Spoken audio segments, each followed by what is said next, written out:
Assalamualaikum Sobat Football United. Alhamdulillah Manchester United melangkah ke final Piala FA. Ini merupakan final kedua Erik ten Hag di musim pertamanya bersama dengan Manchester United.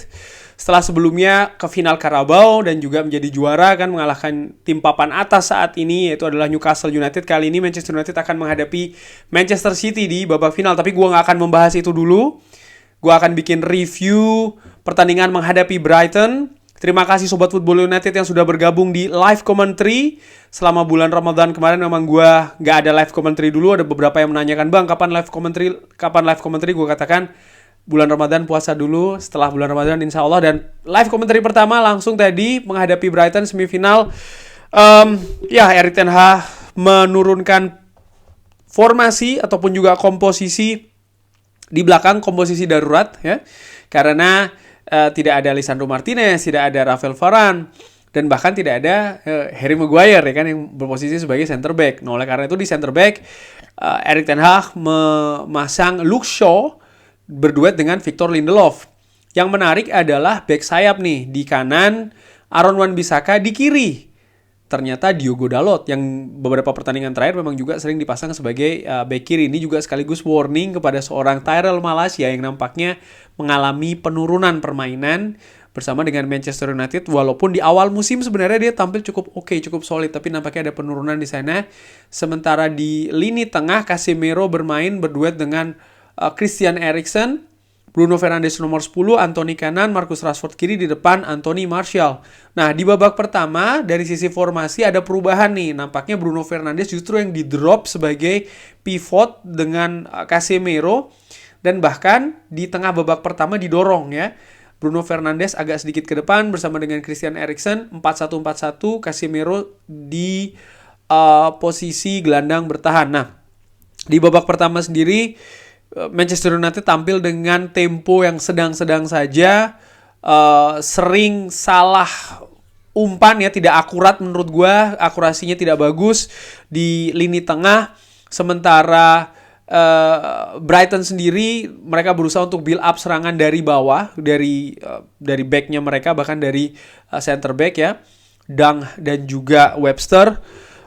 Beberapa kali mereka berusaha nih masuk ke sepertiga akhir dari Manchester United, namun gue melihat secara keseluruhan di babak pertama bahwa Manchester United lini pertahanannya solid ya, sehingga walaupun Brighton lebih banyak memegang possession, tapi mereka sangat kesulitan untuk bisa menembus pertahanan dari Manchester United. Dan ini juga terjadi di babak kedua.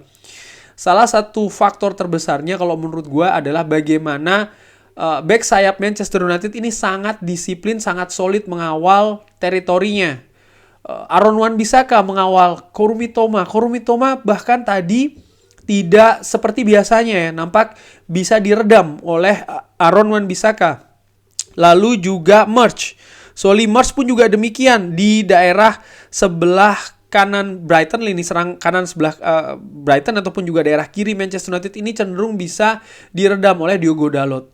Ada konsekuensinya? Yes, ada konsekuensinya karena Aaron Wan-Bissaka dan juga Diogo Dalot yang lebih terkonsentrasi di lini belakang ya, membuat ketika Manchester United transisi dari bertahan ke menyerang yang sering memanfaatkan sisi sayap, baik itu Marcus Rashford maupun juga Anthony sering tidak ada support. Dan lini bertahan dari Brighton juga menurut gue tampil sangat solid. Mereka juga tampil cukup rapat sehingga ya Manchester United tidak cukup sering mendapatkan momentum. Tidak cukup sering bukan berarti tidak mendapatkan momentum. Manchester United bahkan di babak pertama beberapa kali mendapatkan peluang. Tercatat menurut gue ada 2 dari Bruno Fernandes, yang mana salah satunya berhasil diselamatkan oleh Robert Sanchez. Ini berarti memang Manchester United mereka memang lebih mengandalkan lini pertahanan yang solid, artinya jangan sampai kebobolan, dan mereka juga mengintip nih kalau ada celah di lini pertahanan Brighton, yang menurut gue lini pertahanan Brighton tampil disiplin, tampil solid, tampil kokoh. Ini juga memberikan kesulitan bagi pemain-pemain Manchester United, utamanya pemain depan.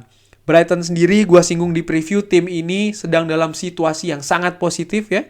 Bahkan dari akhir Maret, mereka hanya kalah sekali menghadapi Tottenham Hotspur. Dan di semua pertandingannya Brighton ini mampu mencetak gol.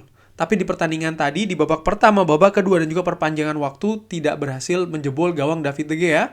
Karena bukan hanya David De Gea yang tampil luar biasa dengan beberapa penyelamatannya yang sangat-sangat vital, sangat-sangat gemilang, tapi juga bagaimana lini pertahanan Manchester United yang digalang oleh Luke Shaw, digalang oleh Victor Lindelof, Aaron Wan-Bissaka, Diogo Dalot, dan akhirnya nanti juga bermain Tyrell Malacia. Secara keseluruhan menurut gue tampil sangat solid, sangat kokoh juga.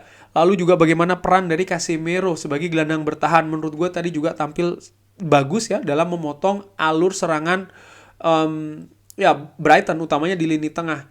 Dan juga pemain-pemain tengah Manchester United yang sangat rajin ini turun untuk bisa membackup lini pertahanannya. Manchester United pun di babak kedua ada perubahan strategi. Gue tadi menilai di babak pertama Christian Eriksen memang nampaknya kesulitan betul ya mengembangkan permainannya, dan ini dibaca oleh Erik ten Hag dengan memasukkan Fred yang punya gerakan lebih mobile ya, lebih tinggi, daya jelajahnya juga lebih aktif, dan ini memberikan perubahan Manchester United yang memang strateginya nampak bermain lebih tinggi, high pressing di babak kedua dan juga selanjutnya. Dan gue tadi sempat bertanya kenapa kok mungkin babak kedua. Gue berpikir untuk fisik. Karena kalau Manchester United bermain dengan tempo yang sangat tinggi, pressing yang sangat tinggi, pergerakan yang sangat tinggi dari menit awal, ada kemungkinan di akhir-akhir mungkin situasinya akan menurun kondisi fisik, dan ini bisa dimanfaatkan oleh Brighton, dan nampaknya Erik ten Hag tidak menginginkan hal tersebut. Dan di babak kedua tadi sering terlihat bagaimana 4 pemain menyerang dari Manchester United ketika Brighton akan build up serangan yang mereka semua sudah berada di daerah pertahanan Brighton, dan ini memberikan kesulitan betul bagi Brighton untuk bisa membangun serangan dari daerah pertahanan mereka. Sering bola ini berpindah ke Manchester United, dan Manchester United juga sering mendapatkan momentum dari hal tersebut. Ada beberapa peluang dari Manchester United ya, tapi ketajaman menurut gua sekalipun juga tadi ada beberapa peluang yang berbahaya juga ya. Robert Sanchez, kiper dari Brighton, juga menurut gua tampil dengan istimewa. Dan ini merupakan statistik di pertandingan tadi. Bisa dilihat ball possession Brighton unggul, cukup telak. Tapi walaupun mereka unggul possession, sekali lagi mereka kesulitan untuk bisa masuk ke pertahanan Manchester United. Artinya mereka hanya muter-muter sendiri di lapangan tengah ya. Dan mereka kesulitan betul untuk bisa tembus ke sepertiga pertahanan Manchester United, apalagi kotak penalti. Ya, gua ulangi lagi, selain juga lini pertahanan, David De Gea menurut gue juga tadi tampil sangat gemilang. Ini merupakan statistik bisa dilihat dari 15 total shots, big chance-nya hanya cuma 1 nih menurut statistik ya untuk Brighton. Passing akurasi. Nah, nih di sini nih Manchester United hanya 72%, yang menurut gue tadi juga nggak bagus passing akurasi dari Manchester United, utamanya end passing nih. Ketika Manchester United menyusun serangan masuk ke sepertiga akhir dari Brighton, nah sering sekali end passingnya tidak akurat sehingga momentumnya lepas begitu saja ya serangan dari Manchester United. Ini merupakan statistik dari zona permainan, nampak lebih sering di lini tengah ya. Dan ya banyak juga dari possession dari Brighton berada di lini tengah, dan mereka kesulitan untuk bisa masuk ke daerah pertahanan Manchester United. Brighton sendiri ya memang lebih banyak di daerah tengah tuh bolanya, sementara Manchester United lebih merata dan agak sedikit lebih mengandalkan sisi kiri dari Manchester United. Pemain sendiri ini dari sisi bertahan ya, Casemiro luar biasa, tacklingnya, interceptionnya. Fred pun juga demikian, sangat aktif memberikan perbedaan warna di lini tengah dibandingkan dengan Christian Eriksen. Gue juga menilai Victor Lindelof clearance-nya cukup tinggi ya, cukup vital.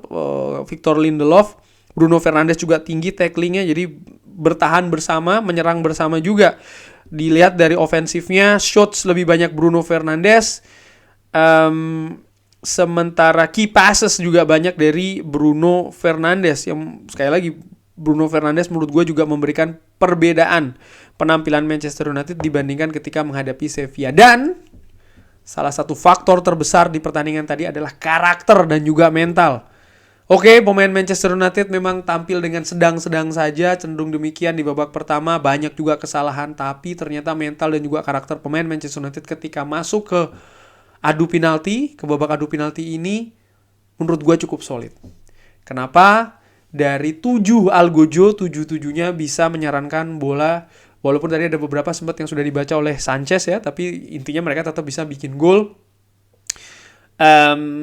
Tadi ada hal yang menarik di adu penalti, gawangnya ternyata di daerahnya supporter Brighton, yang menurut gue ini kan memberikan tekanan dong ya, mental terutama kepada pemain Manchester United. Tapi Algojo yang mengambil tendangan menurut gue sangat luar biasa, tidak grogi, kesemuanya berhasil menyarankan bola ya dengan bagus. Tadi diawali oleh Casemiro, lalu Diogo Dalot, lalu juga Jadon Sancho, Marcus Rashford. Jadon Sancho tadi menurut gue tadi sempat agak ragu-ragu nih. Jadon Sancho beberapa bulan sebelumnya ada permasalahan psikologis, permasalahan mental, bahkan sering juga mendapatkan kritikan ya kan, gimana nih mentalnya, ternyata bisa nendang dengan bagus. Marcus Rashford pun juga demikian. Terakhir kali mengambil penalti kalau tidak salah di Wembley, gagal kan di Euro, tapi juga bisa menyarankan dengan bagus. Sabitzer tadi bikin deg-degan. Wout Weghorst juga demikian, tapi bisa menyarankan gol. Dan terakhir Victor Lindelof. Yang menarik menurut gue sebelum Victor Lindelof nendang penalti, tadi juga dibahas ya di TV sini, bagaimana David De Gea melakukan pendekatan dan juga strategi yang berbeda nih. Dia mendekati Solly March sebelum Solly March menendang penalti, dan juga Wout Weghorst tentu saja yang mengambil bola dulu kan, tidak langsung memberikan kepada Solly March, tapi dipegang dulu, bahkan dicium dulu bolanya. Lalu ketika Solly March datang ke titiknya, ada David De Gea yang nampaknya berusaha untuk mengganggu konsentrasi dari Solly March. Dan ya pemain yang sebenarnya berusia 28 tahun, artinya punya mental yang menurut gue punya pengalaman lah paling tidak ya, tapi justru akhirnya gagal karena tendangannya sangat jauh betul. Yang menarik juga tendangan setelah itu dari Victor Lindelof, sangat-sangat tenang ya, Iceman betul ini, ke pojok kiri Sanchez, dan ya tendangannya mengantarkan Manchester United ke pertandingan final. Di preview gue singgung bahwa pertandingan ini, semifinal di pertandingan turnamen ini sering sekali mental dan juga ya faktor non tenis, psikis ya kan, yang menentukan hasil akhir, dan Manchester United membuktikan hal tersebut. Mereka mungkin tadi penampilannya bukan penampilan yang terbaik. Jangan lupa Brighton ini juga tim yang sedang bagus ya, sedang naik daun. Tapi mereka bisa bermain solid, konsentrasi, tidak kebobolan. Dan ketika masuk ke babak adu penalti, mereka bisa menunjukkan karakter, mental mereka siap. Padahal sebagai fans Manchester United, tadi sebenarnya gue juga agak sedikit gimana ya adu penalti. Manchester United sejarahnya tidak bagus ya dengan adu penalti, tapi kali ini Manchester United yang berhasil keluar sebagai pemenangnya dan berlanjut lagi ke final Piala FA. Akan ada Manchester Derby di sana karena akan menghadapi Manchester City.